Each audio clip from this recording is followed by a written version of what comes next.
திருச்சிற்றம்பலம். சந்தமார் அகிலொடு ஜாதி தேக்கு அம்மரம் முந்துமா முகலியன் கரைதனில் உமையொடும் மந்தமார் பொழில்வளர் மல்குபன் காலத்தி எந்தையார் இணையடி என்மனத்து உள்ளவே. திருச்சிற்றம்பலம். காலத்தி மலை பக்கம் இந்த ஆந்திராவில் நம்ம கைலாச கோண மலை இது காட்டுப்பகுதி. இந்த காட்டுப்பகுதியில் கண்ணப்பனார் சிலை காலத்தி மலையிலையும் இருக்குது, கைலாச கோணலையும் மலை இருக்குது, பூடி காட்டிலையும் இருக்குது. இந்த ஆந்திராவில் அதிகப்படியாக இந்த மாதிரி காட்டில் வனத்தில் சுத்தம்னால உடுப்புயில் பிறந்த அந்த கண்ணப்ப நாயனார், வேடனார், தென்னனார் அந்த பகுதியெல்லாம் இந்த காட்டுப்பகுதியெல்லாம் சுத்தத்தினால இந்த பகுதியில் கற்சிலை இதுக்கு அந்த சுண்ணாம்பு நம்ம வெள்ளை சுண்ணாம்பு அடிச்சிட்டதுனால இது கல் சிலை. இந்த கல் சிலை நம்ம பகுதியில் ஒவ்வொரு இடத்துங்களில் 5 அடி உயரம் 7 அடி உயரம்லாம் இருக்குது. பூடிக்காட்டில் பெருசாக இருக்கும். இது ஒரு 3 அடி உயரம். இந்த காட்டில் கைலாச கோண மலையில் கைலாச கோணன்றது ஒரு நீர்வீழ்ச்சி.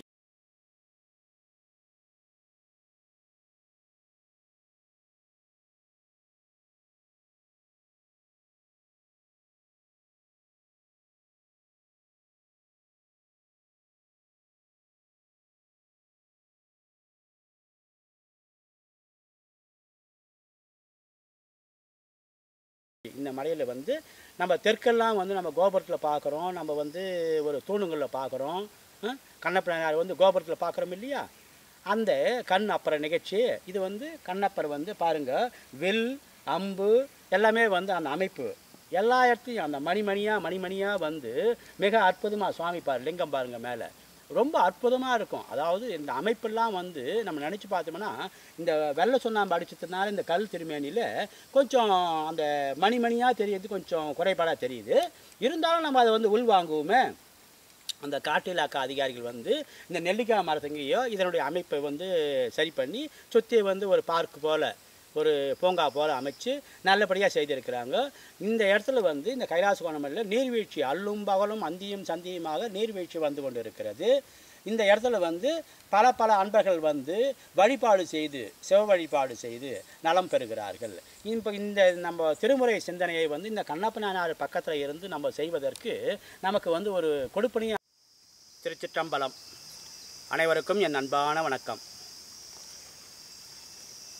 சந்தமார் அகிலொடு ஜாதி தேக்கு அம்மரம் முந்துமா முகலியன் கரைதனில் உமையொடும் மந்தமார் பொழில்வளர் மல்குபன் காலத்தி எந்தையார் இணையடி என்மனத்து உள்ளவே. திருச்சிற்றம்பலம். கண்ணப்பன் ஒப்பதுவோர் அன்பு இன்மை கண்டபின் என்னப்பன் என் ஒப்பில் என்னையும் ஆட்கொண்டருளி வண்ணப்பணித்து என்னவா என்ற வான்கருணை சொன்ன பொன்னிற்றுக்கே சென்றுதாய் கொத்தும்பி. திருவாசகத்தில் திருக்கோத்தும்பியில் மாணிக்கவாசகர் கண்ணப்பனது அன்பு போன்ற அன்பு என்னிடத்தில் இல்லை, அதனால் அப்படி இருந்தாலும் சுவாமி என்னை நீ ஆண்டுகினியேன்னு சொல்லி ஒரு வியப்பாக கண்ணப்பனாரை பாராட்டுகிறார். அதாவது நம்ம மனம் திறந்து பாராட்டுவது என்பது ஒரு செய்தி. இப்போ நம்ம இதுக்கு முன்னாடி பாடணும் பாரு காலத்தினுடைய ஞானசம்பந்தனுடைய பாடல் சந்தம் ஆர் அகிலொடு ஜாதி தேக்கு அம்மரம் உந்துமா முகலியின் கரைதனில் உமையொடும் மந்தமார் பொழில்வளர் மல்குபன் காலத்தி எந்தையார் இணையடி என்மனத்து உள்ளவே.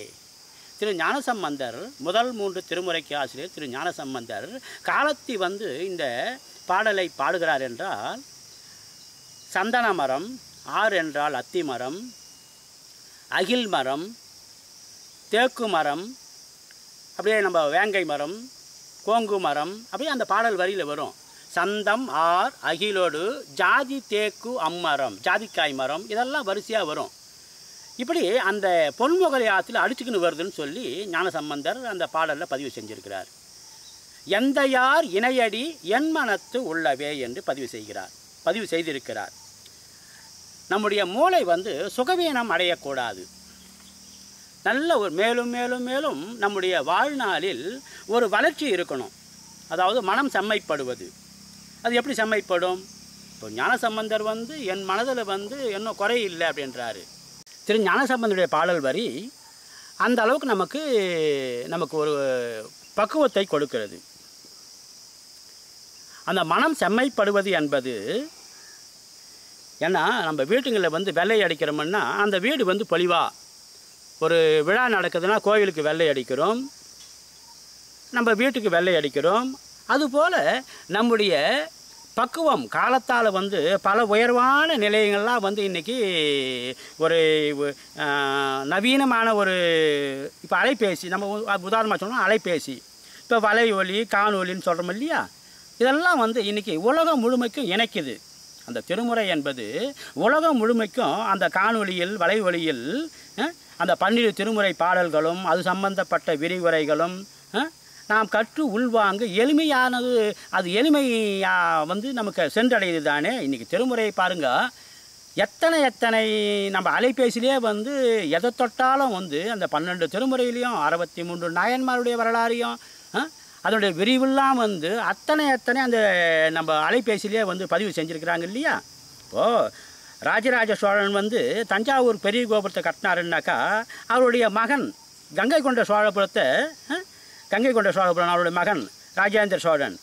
இப்படி அந்த செயல்பாடு கற்கோயிலை கட்டணத்தினால்தானே தானே நமக்கு வந்து அந்த ஆதாரமெல்லாம் இப்போ கிடைச்சிருக்குது நமக்கு. அற்புத தெய்வம் இதனின் மற்றுண்டே அன்பொடு தன்னை அஞ்செழுத்தும் சொற்பதத்துள் வைத்து உள்ளம் மல்லுறும் எண்டிசை கனகம் பற்பத குவையும் பைம்பொன் மாளிகையும் பவளவாயவர் பனைமுளையும் கற்பகப் பொழிலும் முழுதுமா கங்கை கொண்ட சோழே சரத்தானே. கங்கை கொண்ட சோழே சரத்தானே என்று சொல்லுகிறார் கரூர் தேவர். எப்படி 9ஆம் திருமுறையில் அத்தனை அற்புத தெய்வம் இதனின் மற்றுண்டே, ஒவ்வொரு பாடல் வரிக்கும் அந்த பதத்துக்கு நம்ம விரிவுரையாக காணும்போது அத்தனை சிறப்பு. 8 திசையிலிருந்து வரவேண்டிய செல்வங்கள். அற்புத தெய்வம் இதனின் மற்றுண்டே அன்பொடு தன்னை ஐந்தெழுத்தும் சொற்பதத்துள் வைத்து உள்ளம் அல்லுறும் எண்டிசை கனகம் பற்பத குவையும் பைம்பொன் மாளிகையும் பவளவாயவர் பனைமுளையும் கற்பகப் பொழிலும் முழுதுமா கங்கை கொண்ட சோழே சரத்தானே என்று சொல்லுகிறார், பதிவு செய்திருக்கிறார். மனைவிக்கேற்ற கணவன், கணவனுக்கேற்ற மனைவி. எப்படி திங்களூரில் வாழ்ந்த அப்புதியடிகள் கணவன் மனைவி அந்த இல்லற தர்மத்தோடு வாழ்ந்து அந்த மூத்த திருநாவுக்கரசை வாழை இலை கொண்டு வரான்னா கொண்டு வந்தது. இது குழந்தை வந்து கொண்டு வந்ததுன்னா எப்படி கொண்டு வந்தது? பெற்றோர்கள் பேச்சு குழந்தை கேட்டுக்குன்னு அந்த வேலையை வந்து செய்யுது. அப்படி செய்யும்போது என்ன ஆகுது? அதனுடைய அந்த குடும்பம் வந்து எவ்வளவு பக்குவமாக வருது. உண்ண உணவு, உடுக்க உடை, இருக்க இடம், இதெல்லாம் எப்படி ஒவ்வொரு இடத்துலையுமே நம்ம அந்த திருமுறையில் வந்து நல்லா உற்று நோக்கும்போது தான் அதனுடைய தன்மை நமக்கு தெரியும். எப்படி கணவனுக்கேற்ற மனைவி, மனைவிக்கு ஏற்ற கணவன் அந்த திருமுறையில் இணையும் போது தான் அது வந்து அந்த முரண்பட்ட கருத்துங்கள்லாம் வந்து வராமல் அது வந்து பக்குவமாக வர்றதுக்கு அது வாய்ப்பாக அமையுது. முரண்பட்ட கருத்து வந்தால் என்ன ஆகும்? குறைபாடு வரும். அந்த முரண்பட்ட கருத்து இருக்குதுன்னாக்கா, இப்போ திருப்பனந்தாளில் தாடகை சிவபூஜை பண்ணாங்க, கணவனுக்கேற்ற மனைவியா ஆடை நெகிழ்கிறது. அந்த ஆடை நெகிழும் போது அமுத்தி அந்த முட்டுகையில் அழுத்தி பிடிச்சிக்கினாங்க, சுவாமி வளைஞ்சார். இதெல்லாம் வந்து பெரிய வரலாறு. அத்தனை சிறப்பு. அது வந்து அந்த கொங்குலிக்கலை நாயனார் வந்து அதை நிமித்தந்து அரசன் வந்து இதெல்லாம் வந்து இந்த வரலாறுலாம் நம்ம படிக்கும்போது என்ன ஆகுது? அந்த சிவ வழிபாட்டினுடைய பெருமையெல்லாம் நமக்கு வந்து புரியறதுக்கு வாய்ப்பாக அமையுது. நம்முடைய சந்ததிகளுக்கும் இதை வந்து நம்ம கொண்டு செல்லணும் இல்லையா? அந்த செயல்பாடுகள் உண்ண உணவு, உடுக்க உடை, இருக்க இடம் கிடைக்குதுன்னா இது மட்டுமே போதுமா? மேலும் அந்த திருமுறையில் நம்ம வந்து வளரணும் இல்லையா? தாட்சடையான் பணித்தான் திரு தாடகை சரமே என்று சொல்லுவார். அந்த தாடகை சிவபூஜை பண்ணதுனால தானே அந்த ஊருக்கே வந்து அந்த ஒரு பெயர் ஆச்சு. திருப்பனந்தாள் கும்பகோணம் பக்கம்தான். அத்தனை அதாவது தாடகை வந்து வேளாளர் குல பெண். ஆனால் அந்த ஆலய பூசணையை செய்தார் இல்லையா, சிவபூஜை பண்ணார் இல்லையா? இன்றைக்கி பெண்கள் வந்து சிவபூஜை பண்ணுறது எந்த அளவுக்கு வளர்ச்சி வருது? அத்தனை சிறப்பாக மதுரையில் மாணி மங்கையர் கலைசியாக மாறினார். கூன்பாண்டியன் நின்ற சீர நடுமாறனாக மாறினார். எப்படி இதெல்லாம் சாத்தியமாச்சு? ஒரு கோரிக்கையை நம்ம சுவாமிகிட்ட வைக்கிறோம்னா அந்த கோரிக்கை வந்து கோணையாக இருக்கிற கட்டையை அழுப்பு நிமித்திடும். அதுபோல் நமக்கு வந்து ஒரு சில குறைபாடுகள், முரண்பட்ட கருத்துக்கள் இருந்தாலும், அது கணவனுக்காக இருந்தாலும் சரி, மனைவிக்காக இருந்தாலும் சரி, குழந்தைகளுக்காக இருந்தாலும் சரி, நம்முடைய கோரிக்கையை நாம் வைக்கும்போது என்ன ஆகும்? சுந்தரர் வந்து கேட்குறாரு இல்லையா? என்ன கேட்குறாரு? என்னுடைய குறைகளை நீக்கி அருளுங்கள் என்று. எத்தனை எத்தனை அந்த பாடல் வரியில் வரும். நம்ம வடதிருமுல்லை வாயில் தொண்டை மண்டலத்தில் வடதிருமுல்லை வாயில் என்ன அழகாக சொல்கிறாரு, என்னுடைய குறைபாட்டை சரி செய்யுங்கள் என்று கோரிக்கை வைக்கிறாரு. திருவும் மெய்ப்பொருளும் செல்வமும் எனக்குன் சீருடை கடல்கள் என்று எண்ணி ஒருவரை மதியாது ராமைகள் செய்தும் ஊடியும் உரைப்பனாய் திரிவேன் முருகமர் சோலைசூர் திருமுல்லை வாயிலாய் திருப்புகழ் விருப்பால் பாடியே அடியேன் படுந்துயர்களையாய் பாசுபதா பரஞ்சுடரே. எத்தனை எத்தனை பொருள்.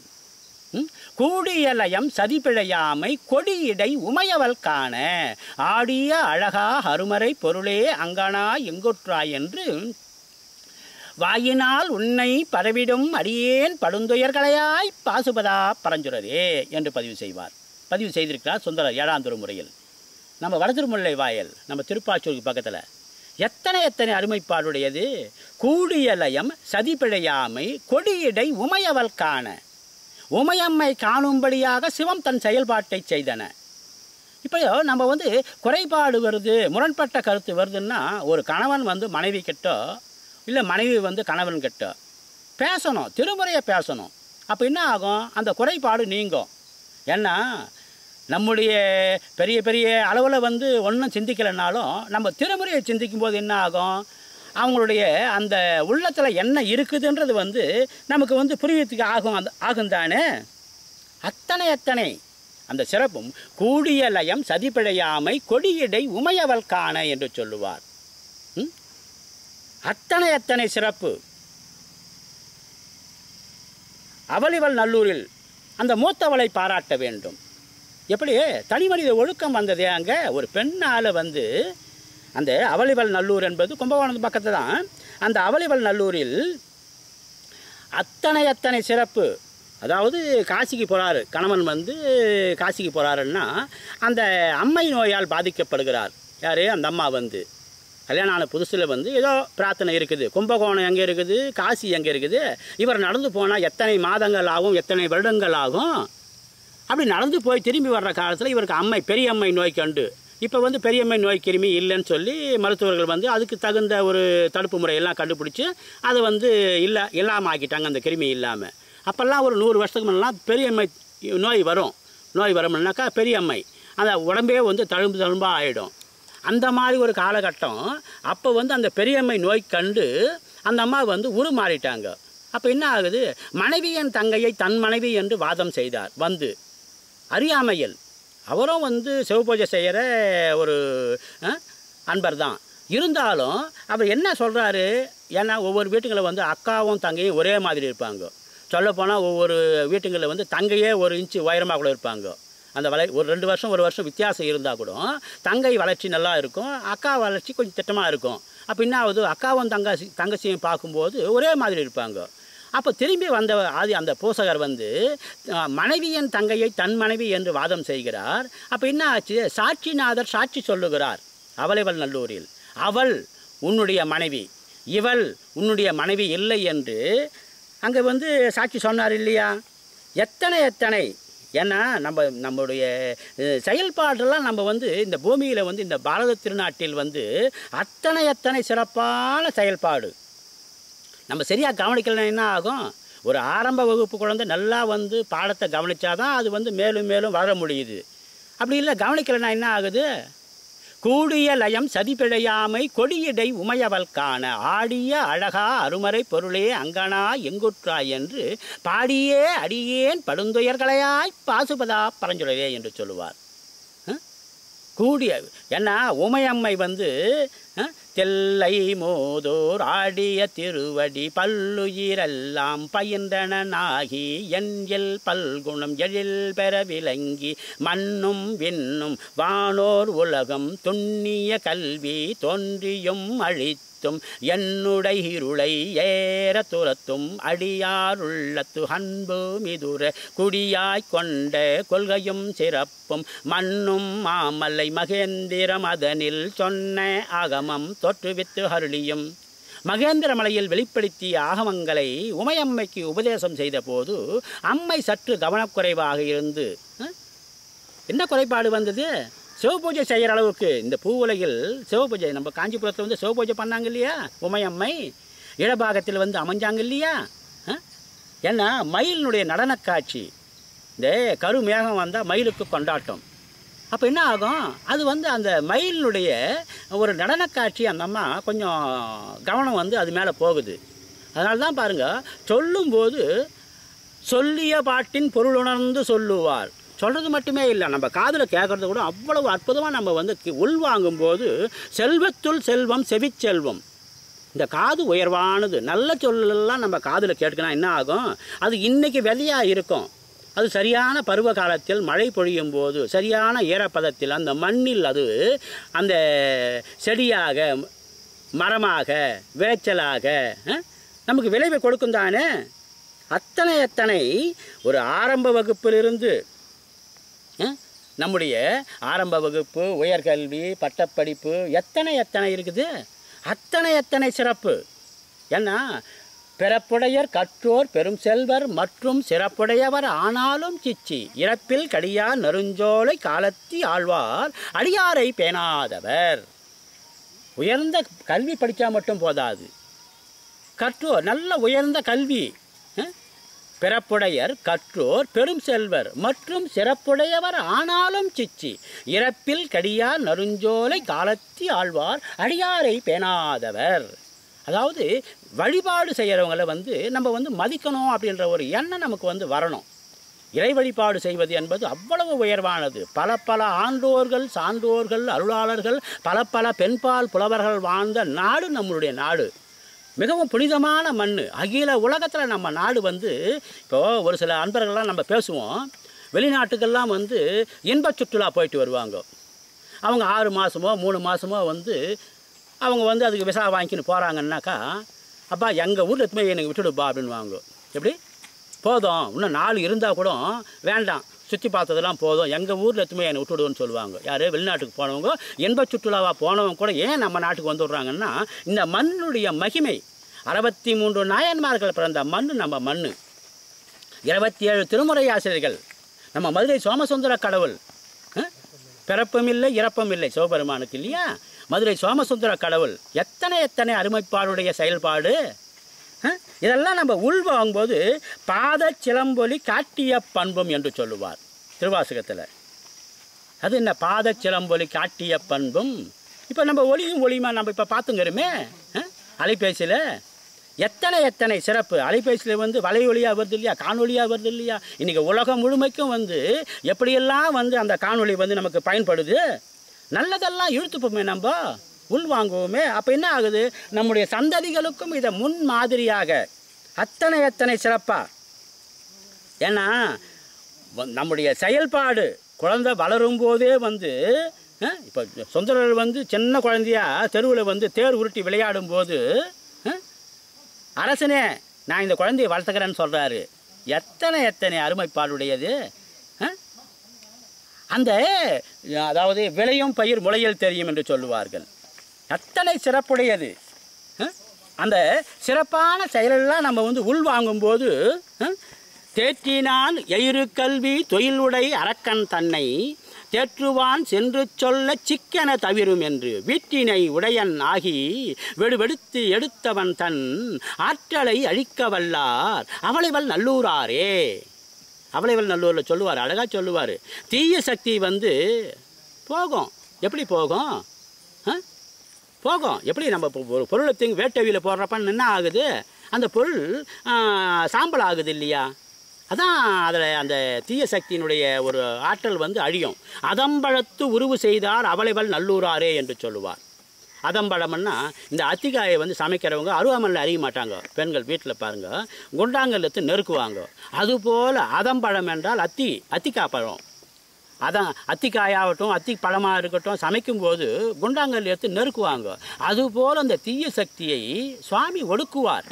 எப்படி நம்ம ஞானசம்பந்தர் வந்து அந்த தருமபுரம் பக்கம் தெளிச்சேரி நம்ம காரைக்கால் பக்கம் புத்தர் சமன் கழுகையர் பொய்கொளார் சித்தத்தவர்கள் தெளிந்து தேறின வித்தக நீரடிவார் வினைப்பகைக்கு அத்திரம் ஆவன அஞ்செழுத்துமே சொல்கிறாரு இல்லையா. சீர்காழி பாடல் எடுத்து சம்பந்த சங்கால் எடுத்து சொல்கிறாரு. அன்றைக்கி அந்த புத்த நதியின் தலையில் இடி விழுந்தது, ஞானசம்பந்த குழந்தை அடியார் கூட்டத்தோடு கோயிலுக்காக போயிட்டு திருமுறையை பாடுதுன்னா அந்த குழந்தையை வந்து பாராட்டணுமே தப்போ பரிகாசம் பண்ணக்கூடாது, வேண்டாம்.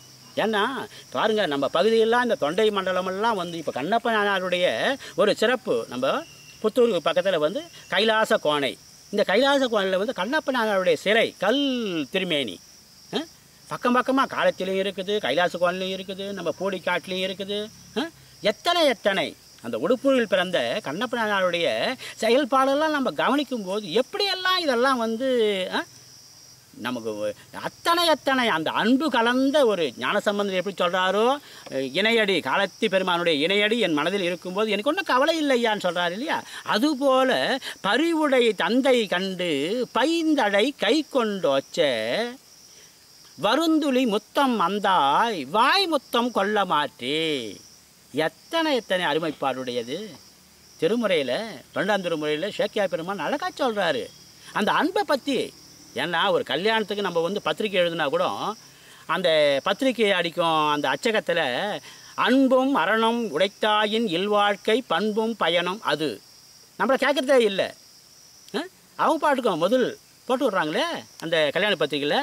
அப்படின்னா அன்பு அவசியம். அன்பும் அறனும் உடைத்தாயின் இல்வாழ்க்கை பண்பும் பயனும் அது என்று திருக்குறளை ஏன் போடுறாங்கங்க. அத்தனை சிறப்பு. அந்த திருமுறையில் எவ்வளோ கருத்து இருக்குது, திருக்குறளில் எவ்வளோ கருத்து இருக்குது. இதெல்லாம் நம்ம வாழ்க்கையில் நம்ம நடைமுறைப்படுத்தும் போது அந்த அன்பு எப்படிப்பட்ட அன்பு பாருங்க. வரகுண பாண்டியனுக்கு வந்து ஒரு வேப்பம்பழம் கீழே விழுதுன்னாக்கா அந்த வேப்பம்பழம் அந்த களிமண் பகுதியாக இருந்தாக்கா செங்குத்தாக விழுற வேப்பம்பழம் வந்து அந்த களிமண் பகுதியில் பூமியில் வந்து அப்படியே செங்குத்தாக நிற்கும். அப்போ என்ன ஆகுது, அவருக்கு வந்து சிவலிங்கமாக தெரிந்தது வரகுண பாண்டியனுக்கு. இப்போ செங்குத்தாக விழாமல் கீழே பத்துங்கிற மாதிரி வீஞ்சானாக்கா அந்த வேப்பம்பழம் அது வந்து பத்துங்குது. அது விழற வாட்டத்தில் வந்து அந்த களிமண் பகுதியாக இருந்தால் மேலேருந்து பழம் காயாக இருக்கும்போது கீழே உதிரல, பழமாக பழுத்து போச்சுன்னா கீழே உதிருது. அப்போ செங்குத்தாக அந்த பூமியில் விழும்போது என்ன ஆகுது, அது வந்து சிவலிங்கமாக தெரிந்தது வரகுண பாண்டியனுக்கு. அது வந்து ஒரு அறிவு சார்ந்த ஒரு அன்பாக நமக்கு தெரியுது, பெரிய அன்பு வரகுண பாண்டியனுக்கு. இங்கே பாருங்கள் காலத்தி மலையில் எத்தனை அன்பு கண்ணப்பனாருக்கு, எத்தனை பெரிய அன்பு. நான் உன்னை பத்திரமா பார்த்துக்கிறேன் ஐயா அப்படின்றாரு. நான் பகல் பொழுதில் போய் உனக்கு உணவு கொண்டு வர்றேன், இப்போ இரவு வந்து உன்னை பத்திரமா பார்த்துக்கிறேன் நானுன்றாரு. விழா தலைவர், அகில உலகத்துக்கும் பண்டும் இன்றும் என்றும் விழா தலைவர் சிவபெருமானார். எம்பெருமானே என்று சொல்லுவார் மாணிக்க வாசகர். நம்ம எம்பெருமான் எங்கள் அப்பா எங்கள் அம்மான்னு சொல்கிறோம் இல்லையா. இப்போ நம்ம எதனா ஒரு விழாவுக்கு போகிறோம்னா இது யாருப்பான்னு கேட்டால் எங்கள் அம்மா அம்மானும் சொல்லுவோம், இல்லை எங்கள் அம்மானும் சொல்லுவோம். அம்மான்னு சொல்கிறது மொட்டையாக சொல்கிறோம், எங்கள் அம்மான்னு சொன்னாக்கா அது பெருமையாக்குது இல்லையா. எங்கள் அப்பா எங்கள் அம்மா சொல்கிறோம் இல்லையா. அதுபோல் எம்பெருமானே மாணிக்கவாசகர் சொல்லுவார் அந்த பாடலில். அதுபோல் நான் உன்னை பத்திரமா பார்த்துக்கிறேன்னு சொல்கிறாரு யார், நம்ம கண்ணப்ப நாயனார். எத்தனை அன்பு. அங்கே வந்து பாருங்கள், தாயா தந்தையா யார், வேடனார் தென்னனார் சுவாமியை குழந்தையாக நினைக்கிறாரு. எத்தனை அன்பு. இந்த சின்ன குழந்தைங்களாம் பாருங்கள், நம்ம வேணால் கையில் பிடிச்சி போனாக்கா ஒரு விழா காலத்தில் நம்ம விரல குழந்தை பிடிச்சிக்கின்னு வரும். அங்கே கூட்ட நெரிசல் அதிகமாக இருந்தால் என்ன பண்ணுது, மணிக்கட்டு பகுதி நம்ம பிடிச்சிக்கிறோம் இது அந்த குழந்தையினுடைய கையை. அதுபோல் எத்தனை அந்த அழகு பாருங்கள். கண்ணப்பனாருடைய அந்த அன்பு அத்தனை பெரிய அன்பு. தாயா குழந்தையா, அந்த இடத்துல வந்து தாய் யார், கண்ணப்பனார் வந்து தாய் தந்தையாகவும் குழந்தை வந்து யார் சிவபெருமானாகவும். எத்தனை அன்பு. இப்போ இந்த காட்டில் வந்து பசுமாடு மேயுது, மலை மேலே போய் கைலாச கோண மலை மேலே பசுமாடு மேயுதுன்னா அந்த நாட்டு பசுமாடு என்ன பண்ணுது, மலையில் ஒரு சில இடத்துங்களில் தண்ணி இருக்கிற ஊற்று இருக்கிற பகுதியும் இருக்குது, ஊற்று இல்லாத பகுதியும் இருக்குது. ஆனால் அங்கே அந்த பில்லுங்களும் தழைங்களும் அந்த மலை மேலே போய் மேய்ஞ்சிட்டு வருதுன்னாக்கா இறங்கி வந்து அந்த குழந்தைக்கு இது அந்த கண்ணுக்குட்டிக்கு வந்து முதல்ல பால் கொடுக்குது நாட்டு பசுமாடு. எத்தனை அழகு. தண்ணி குடிக்கலாம் வந்ததுமே அது இல்லை, குழந்தைக்கு பசியாக இருக்குமே, கண்ணுக்குட்டிக்கு அந்த குழந்தை தானே இருக்குது. அப்போ என்ன ஆகுது, அந்த குழந்தை வந்து பசியாக இருக்குமேன்னு பால் கொடுக்குது அந்த குட்டிக்கு. கீழே இறங்கி வந்ததுமே பசுமாடு போய் மேலே மேய்ஞ்சிட்டு வருது மலை மேலே. அந்த மாதிரி அந்த அன்பு எப்படிப்பட்ட அன்பாக இருக்குது. சிவபெருமான் வந்து குழந்தையாக நினைக்கிறார் வேடனார். அறிவு சாரா அன்பு என்று சொல்வார்கள் ஆண்டோர்கள் சான்றோர்கள். எத்தனை சிறப்பான செயல்பாடெல்லாம் நம்ம வந்து இதை சிந்திக்கும் போது மனதில் வந்து அந்த பூரிப்பு எப்படி வருது. பூரியா வரும் புண்ணியம் பொய் கெடும், கூறிதாய அறிவு கைகூடும், சீரியார் சென்னல் சேரையுள் நாரிபாகன் தன்னாமம் நவிலவே என்று சொல்லுவார். பூரியா வரும் புண்ணியம், நம்ம வந்து அந்த திருமுறையை ஆர்வமாக படிக்க அதை கற்றுக்க என்ன ஆகும்? அந்த அன்பு இவங்களுக்கு தான் அந்த அன்பு இருந்ததா, கண்ணப்ப நாயனாருக்கு தான் அந்த அன்பு இருந்ததுன்னா அவங்க அப்பா அவங்க அம்மாவை பாருங்கள். பரிவுடை தந்தையை கண்டு பைந்தழை கை கொண்டோச்ச, வருந்துளி மொத்தம் அந்தாய் வாய் மொத்தம் கொள்ள மாற்றி. இந்த 2 வரிக்கு பேசலாம், 2 மணி நேரம் பேசலாம். அத்தனை அன்பு.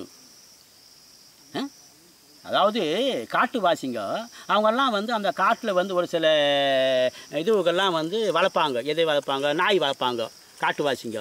சரி, இவங்களுக்கு பாதுகாப்பாக இருக்கட்டும்னு சொல்லி.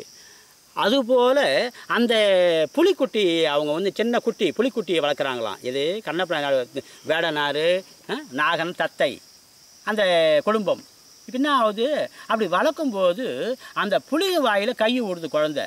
பெரிய புராணத்தில் சேக்கியா பெருமான் சொல்கிறாயிட்ட, பரிவுடை தந்தை கண்டு கை கொண்டோச்ச, பரிவுடை தந்தை கண்டு பைந்தழை கை கொண்டோச்ச, பொறிவுடை அந்த என்ன சொல்கிறது, அந்த வாயில் வந்து அந்த கையை விடும்போது வருந்துளி மொத்தம் வந்தாய் வாய் மொத்தம் கொள்ள மாற்றி. அந்த வாயில் புலி சின்ன குட்டி புலிக்குட்டி அது கடிக்காது. யாருக்கு? சின்ன குட்டி தானே, அது பால் உள்ள குட்டி. சரி, இருந்தாலும் அது அதாவது புலி பசித்தாலும் புல்லை தின்னாது இல்லையா? அது எதுனா அந்த குழந்தைய கடிச்சு விட்டா என்ன பண்ணுறது? வயதான காலத்தில் கேள்வி புள்ள பற்ற மாதிரி எத்தனை காலம் வந்து நாகனுக்கும் தத்தைக்கும் குழந்தை பிறக்காதுன்ற ஒரு கட்டத்துக்கு மார்கண்டே வர்ற மாதிரி அந்த குழந்தை பிறக்காதுன்ற கட்டத்துக்கு போயிட்டு அப்போ வந்து குழந்தையா பிறந்தது இல்லையா? தின்னனார் வந்து பிறந்தார் இல்லையா? நாகனுக்கும் தத்தைக்கும். அப்படி பிறக்கும்போது அந்த குழந்தை வந்து எவ்வளோ அந்த அன்பு கலந்த ஒரு பாசமாக வளர்ப்பாங்க அவங்க. அப்படி இருக்கும்போது அந்த குழந்தை வந்து புலி வாயில் கையை விட்டால் அந்த நாகனுக்கு எப்படி இருக்கும்? வந்தது கோபம். ஒரு கொம்பை ஒடிச்சுக்குன்னு இலையோடு கொண்ட கொம்பு எடுத்து ஓச்சுகிறார். ஏன்னா அந்த ஓச்சுவது என்பது அடிப்பது போல் அதை நோக்கும்போது என்ன ஆகும்?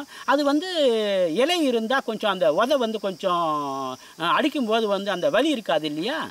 அந்த வர்ற வேகம் வந்து குச்சியில் அடித்தாக்கா அடி அதிகமாக இருக்கும். இலையோடு அந்த கொம்பில் வந்து இலை இருந்ததுனாக்கா அந்த வேகம் வந்து அந்த அளவுக்கு வராது, குழந்தைக்கு அடி அந்த அளவுக்கு விழாது இல்லையா? என்ன அன்பு! ஆனால் அந்த குழந்தை பயந்துடுது, அப்பா உதைக்க போகிறாங்களே நம்ம புளி வாயில் கையை விட்டதுனால அப்படின்னு சொல்லி. அந்த கண்ணப்ப நாயனார் சிறு குழந்தையாக இருக்கும்போது அந்த குழந்தை அழும்போது அந்த தாய் பாருங்க, வருந்துளி மொத்தம் அந்தாய் வாய் மொத்தம் கொள்ள மாற்றி என்று சொல்லுகிறது. அப்படின்னாக்கா முந்தானில் எடுத்து துடைக்கலாம் இல்லையா? துணியில் எடுத்து துடைக்கலாம் இல்லையா அந்த அம்மா? தத்தை இல்லை, உதட்டால் துடைச்சாங்களாம். இது அந்த குழந்தை அழும்போது அந்த தண்ணியை வந்து உதட்டால் துடைச்சி எத்தனை அன்பு! அப்பா வந்து குச்சியில் அடிக்கலை, அந்த குச்சியில் அந்த கொம்பில் வந்து இலையோடு சேர்ந்த ஒரு குச்சியை எடுத்து ஓச்சுக்கிறார். இந்த அம்மா வந்து முந்தானில் துடைக்கலை, அப்படியே நம்ம வாய் மொத்தம் கொள்ள மாற்றி மொத்தம் கொடுத்தாங்களாம் குழந்தையா. அந்த அதாவது அப்பா அடிக்கும்போது அம்மா அணைக்கணும், அம்மா அடிக்கும்போது அப்பா அணைக்கணும்னு சொல்கிறோம் இல்லையா நம்ம? ஏன்னா குழந்தை எங்கே போகும்? ஏன்னா நல்ல செயல்பாட்டெல்லாம் மேலும் மேலும் மேலும் நம்ம முன் மாதிரியாக செய்து காமிக்கணும். நம்முடைய குழந்தைகளை வந்து இத்தை செய்யாதரா அத்தை செய்யாதரான்னு சொல்ல தெரியுது நமக்கு. எதை செய்யணுன்றதை சொன்னோமா நம்ம? சொல்லணும் இல்லையா? திருமுறையில் எத்தனை சொல்லுது, நமக்கு வழிகாட்டுது. இந்த வழிகாட்டுதல்லாம் என்ன ஆகும்? அதம்பழத்து உருவு செய்தார் அவளைவள் நல்லூர் ஆரே. சுவாமி கிட்ட சொல்லு, அவர் சரி பண்ணிவிடுவாப்புல. திருவதிகையில் திலகவதி அம்மையார் எப்படி தன்னுடைய கோரிக்கையை வச்சாங்க? எத்தனை வருட காலம் பொறுமையாக இருந்து தன்னுடைய தம்பி வந்து போகக்கூடாத இடத்துக்கு போனாப்புல திரும்பி வரணும். இந்த அம்மா அங்கே போகல, நாவுக்கரசர் வந்து போகக்கூடாத இடத்துக்கு போனாருன்னாக்கா அவங்கெல்லாம் வந்து கண்டு முட்டு கேட்டு முட்டு சொன்னவங்க. அவங்க ஞானசம்பந்தர் வந்து தெளிச்சேரி வர்றப்போ வந்து பரிகாசம் பண்ணவங்க. அவங்ககிட்ட இவர் போகலாமா? எதுக்காக இப்படிலாம் நம்ம திருமுறையில் சுவாமி அமைச்சிருக்கிறாருன்னா நமக்கு புரியணுன்றதுக்காக. நம்ம வந்து அதை வந்து சீர்தூக்கி பார்த்து அவங்க தன்னைத்தானே வந்து உதாரணமாக காமிச்சிக்கின்னு நாவுக்கரசராவது அந்த மாதிரியாவது என்ன அழகா ஒவ்வொரு பாடல். கருவுற்ற நாள் கருவாய் கிடந்துன் கடலே நினையும் கருத்துடையேன் உருவாய் தெரிந்து உந்தன் நாமம் பயின்றேன் உனதருளால் திருவாய் பொலிய சிவாய நமையன்று நீரணிந்தேன் தருவாய் சிவகதினி திருப்பாதிரி புலியூர் அரணே. கருவாய் கிடந்துன் கடலே நினையும் கருத்துடையேன். என்ன அழகு. உருவாய் தெரிந்து உந்தன் நாமம் பயின்றேன். எப்படி உருவுமா? தந்தையின் உடம்பிலிருந்து தாயின் கருவறை நோக்கி ஓடோடி சென்ற நாம் உருவமாக மாறினோம். அப்போ உருவம் இல்லை, அது ஒரு கண்ணில் பார்க்க முடியாத அளவில் ஒரு செயல்பாடு. கண்ணில் பார்க்க முடியுமா? ஆனால் அப்போ தாயின் கருவில் அமையும் போது எத்தனை நம்ம திருவாசகத்திலே வரும். ஒருமதி தாண்டியின் இருமையில் பிழைத்தும் இருமதி விளைவின் ஒருமையில் பிழைத்தும் மும்மதி தன்னுள் அம்மதம் பிழைத்தும் ஈரிரு திங்களில் தாழ்புடி பிவத்தும் 5 திங்களில் கட்டமம் பிழைத்தும் 6 திங்களில் ஊரலர் பிழைத்தும் 7 திங்களில் தாழ்புவி பிழைத்தும் 8 திங்களில் கட்டமம் பிழைத்தும் 9 வருதரு துன்பமம் பிழைத்தும் தக்க சதமதி தாயொடு தான்படும் துக்கச் சாகர துயரிடை பிழைத்தும் ஆண்டுகள் தோறும் அடைந்த அக்காலை இண்டியும் இருத்தியும் என பல பிழைத்தும் காலை மலமோடு கடும்பகல் பசினிசி வேலை நித்திரை யாத்திரை பிழைத்தும். எத்தனை சிறப்பான செயல்பாடுகள் திருமுறையில். தாயின் வயிற்றில் வளரும் போதே அங்கையில் ஐவீரல் அஞ்செழுத்துமே. சுவாமி எப்படி அழகா. முதல்ல சின்னதாக இருக்கும்போது நமக்கு தெரியலையே. குழந்தை தாண்டிக்காய் அளவு இருந்தோமா? தாயின் வயிற்றில் நாம் வளரும் போது தாண்டிக்காய் அளவு ஒரு 20 கிராம். நெல்லிக்காய் கடுக்காய் தாண்டிக்கான்னு சொல்கிறோம் இல்லையா? ஒரு தாண்டிக்காய் அளவு நம்ம 1 மாத கருவாக இருக்கும்போது ஒருமதி தாண்டியின் இருமையில் பிழைத்தும் என்று சொல்லுவார். சொல்லியிருக்கார் திருவாசகத்தில். அந்த ஒரு செயல்பாடெல்லாம் வேலை நித்திரை யாத்திரை பிழைத்தும் என்று சொல்லுவார். என்ன வேலை செய்து கொண்டு இருக்கிறோம் இப்போ? வேலை செய்யணும் தானே. அந்த வேலை செய்யும்போது என்ன ஆகுது? பெட்டு நேர்பட மண் சுமந்தார். சுவாமியே வேலை செஞ்சார். கிழவி எவ்வளோ பிட்டு கொடுத்தாங்களோ அதுக்கேற்ற மாதிரி அது அமைஞ்சது இல்லையா? நம்ம என்ன வேலை செய்துங்கிறோம்? தனுக்கு என்றால் பிடுங்கி கூட களை எடுப்பான். ஒரு விவசாயி தன்னுடைய நிலத்தில் வேலை செய்யும்போது 8 மணி நேரம் வேலை செஞ்சுட்டு போயிடுறாப்பிலையா வீட்டுக்கு? இல்லை, கூடுதலாக செய்கிறாப்புல. தனுக்கு என்றால் பிடுங்கி கூட களை எடுப்பான். வேரோடு பிடுங்கி எடுத்துடுவாப்புல கலையை. ஏன்னா மேலே மட்டும் களை எடுத்தாக்கா அது இன்னும் கொஞ்சம் கப்பும் களியுமா வந்துடும் அந்த களைப்பயிர். அப்படி அந்த வேலை நித்திரை என்றால் தூக்கம். சரியான ஓய்வும் இருக்கணும் இல்லையா? தூக்கமும் இருக்கணும் இல்லையா? அந்த மூளை சுகவீனம் அடையக்கூடாது. நல்ல ஒரு தூங்கி எழுந்தால் நமக்கு எப்படி புத்துணர்ச்சியாக இருக்குது. ஒரு திருமுறை பாட்டு கூட வெடிகாலம் எழுந்து படிச்சுப்பார். இப்போ நம்ம சிவபுராணத்தை யார் உட்காந்து மனப்பாடம் பண்ணது? காதில் கேட்டு கேட்டு கேட்டு அந்த 95 வரையும் அப்படியே வருது. நமச்சி வாழ்க வாழ்க நாதம் தாழ்வாழ்க இமைப்பொழுதும் என் நெஞ்சில் நீங்காதான் தாழ்வாழ்க வருது இல்லையா? அப்படியே